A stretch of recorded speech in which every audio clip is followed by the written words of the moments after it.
नमस्कार. या निवडीच्या माध्यमातून पुन्हा आपलं सर्वांचं स्वागत करतो. शैक्षणिक वर्ष 2024-25 साठी सरळ पोर्टलवरती म्हणजे स्टुडंट पोर्टलवरती विद्यार्थ्यांचं प्रमोशन करण्यासाठीचा टॅब हा आज ॲक्टिव्हेट करण्यात आलेला आहे. तर या व्हिडिओच्या माध्यमातून विद्यार्थ्यांचं स्टुडंट पोर्टलवरती प्रमोशन कशा पद्धतीने करायचं या संदर्भातील हा लाईव्ह व्हिडिओ आपण या व्हिडिओच्या माध्यमातून पाहणार आहोत. यासाठी हा व्हिडिओ शेवटपर्यंत पाहत राहा. अगदी तुम्हाला 5 ते 6 मिनिटांमध्ये जे प्रमोशन आहे ते तुम्हाला करता येईल. मोबाईल थ्रू सुद्धा तुम्हाला हे प्रमोशन करता येईल. तर यासाठी तुम्हाला student.maharashtra.gov.in या वेबसाईटला यायचं आहे. या वेबसाईटला आल्यानंतर तुमच्या शाळेचा जो UDIS नंबर असेल आणि पासवर्ड असेल स्टुडंट पोर्टल तो टाकून या ठिकाणी कॅप्चा कोड टाकून पण लॉग इन करायचं आहे.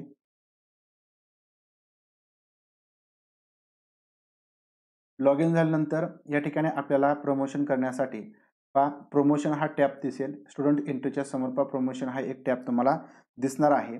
तर हा टॅब या ठिकाणी आपल्याला ओपन करायचा आहे. प्रमोशनवरती आपण क्लिक केलं की खाली first standard to 8th standard अशा प्रकारे तुम्हाला दिसेल. यावरती आपण पहा क्लिक करायचं आहे. यावरती आपण पहा क्लिक केल्यानंतर तुम्हाला खाली नोट दिसेल. त्याच्यासमोर या ठिकाणी 23-24 जे वर्ग आहेत आणि त्या वर्गानुसार विद्यार्थी संख्या या ठिकाणी तुम्हाला दिसणार आहे. पहा पहिली, दुसरी, तिसरी, चौथी अशा प्रकारे या ठिकाणी डिव्हिजन दिसेल आणि पुढे विद्यार्थ्यांचा काउंट म्हणजे विद्यार्थी संख्या या ठिकाणी दिसणार आहे. आता आपण एक एक वर्ग या ठिकाणी घ्यायचा आहे. सुरुवातीला आपण इयत्ता पहिलीचं प्रमोशन या ठिकाणी करायचं आहे. त्यानंतर पहा दुसरी, तिसरी आणि जो शेवटचा वर्ग असेल त्याचं आपण शेवटी प्रमोशन करूया. तर यासाठी आपण जी संख्या दिसत आहे यावरती क्लिक करायचं आहे. संख्येवरती आपण क्लिक केलं या ठिकाणी त्या वर्गातील विद्यार्थ्यांची संख्या तुम्हाला या ठिकाणी दिसेल. वरती पहा student list for promotion of academic year 23-24 to 24-25 असं दिसणार आहे. नंतर आपण या ठिकाणी पहिलीचा वर्ग घेतलेला आहे. फ्रॉम डिव्हिजन कोणत्या डिव्हिजनमधून ए डिव्हिजनमधून या ठिकाणी स्टँडर्ड सेकंड असेल आणि या ठिकाणी डिव्हिजन कोणत्या डिव्हिजनमध्ये प्रमोशन करायचं आहे ती डिव्हिजन आपण या ठिकाणी चूज करावी. जर तुमच्या शाळेमध्ये एकापेक्षा जास्त डिव्हिजन असेल तर तुम्हाला डिव्हिजन चूज करावी लागेल. या ठिकाणी पहिलीमधून या ठिकाणी दुसऱ्या इयत्तेमध्ये प्रमोशन होणार आहे. या ठिकाणी विद्यार्थ्यांची नावं दिसणार आहेत आणि पुढे जेंडर, डेट ऑफ बर्थ या ठिकाणी दिसणार आहे. पण रिक्वेस्ट कोणत्या विद्यार्थ्यांची आलेली आहे का त्या ठिकाणी जर आलेले असेल त्या ठिकाणी येस असेल, जर नसेल त्या ठिकाणी नो नो असणार आहे.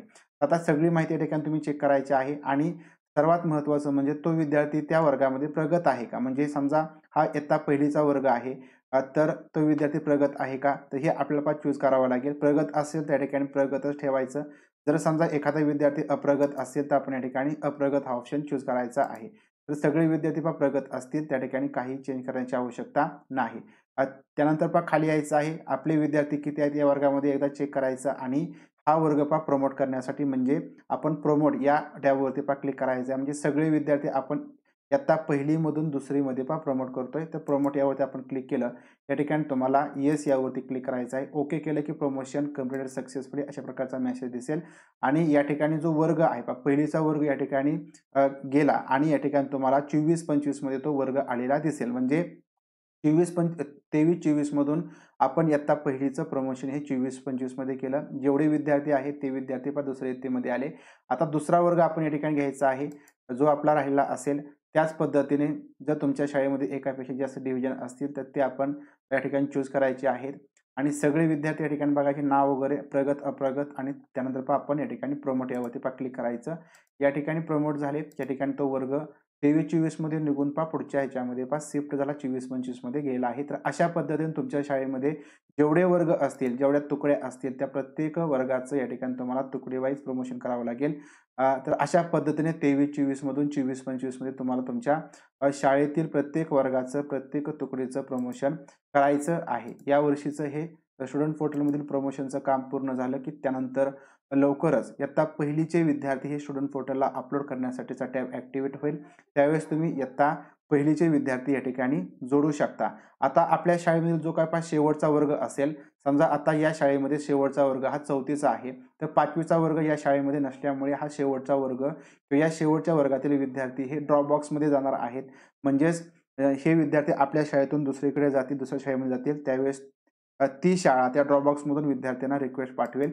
तर आपला हा शेवटचा वर्ग आहे. आता या ठिकाणी तुम्हाला दिसेल की 4थी टू 5वी आणि या ठिकाणी डिव्हिजन पहा ड्रॉप बॉक्समध्ये दिसणार आहे. तर अशा पद्धतीने तुमचा जो शेवटचा वर्ग असेल तर तो आपण या ठिकाणी प्रमोट केला की तो पहा ड्रॉप बॉक्समध्ये जाणार आहे. तर अशा पद्धतीने तुमच्या वर्गामध्ये तुमच्या शाळेमध्ये जेवढ्या वर्ग असतील, जेवढ्या तुकड्या असतील, तर त्या सर्व तुकडीतील विद्यार्थ्यांचं प्रमोशन या पद्धतीने आपण करून घ्यायचं आहे. प्रमोशनची टॅब आजपासून ॲक्टिव्हेट झालेली आहे. तर हे लवकरात लवकर आपण काम करून घ्यावं, म्हणजे इयत्ता पहिलीचे विद्यार्थ्यांची माहिती अपलोड करण्यासाठी टॅब ॲक्टिव्हेट झाला की आपण इयत्ता पहिलीचा वर्ग या ठिकाणी ॲड करू शकू. तर अशा पद्धतीने आपण या व्हिडिओच्या माध्यमातून शैक्षणिक वर्ष 23-24 मधून शैक्षणिक वर्ष 24-25 मध्ये स्टुडंट पोर्टलवरती विद्यार्थ्यांचं प्रमोशन कशा पद्धतीने करायचं या संदर्भातील हा छोटासा लाईव्ह डेमो पाहिला. तर व्हिडिओ तुम्हाला आवडला असेल, माहितीपूर्ण वाटला असेल तर व्हिडिओ लाईक करा, व्हिडिओ शेअर करा. भेटूया अशाच प्रकारच्या नवीन माहितीपूर्ण व्हिडिओच्या माध्यमातून. तोपर्यंत धन्यवाद.